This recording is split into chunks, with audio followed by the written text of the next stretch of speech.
आप सभी को जय मसीह की द बाइबल पोर्शन में आपका स्वागत है।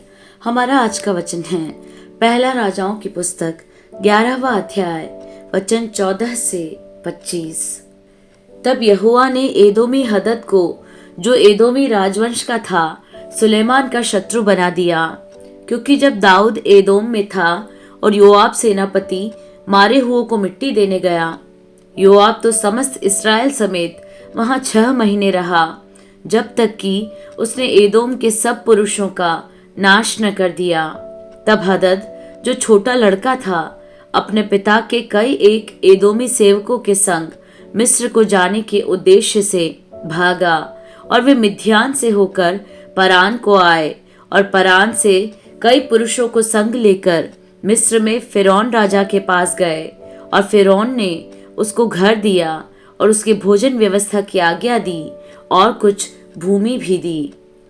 और हदद पर फिरौन की बड़े अनुग्रह की दृष्टि हुई, और उसने उससे अपनी साली अर्थात तहपनेस रानी की बहन का विवाह कर दिया, और तहपनेस की बहन से गनूबत उत्पन्न हुआ, और इसका दूध तहपनेस ने फिरौन के भवन में छुड़ाया।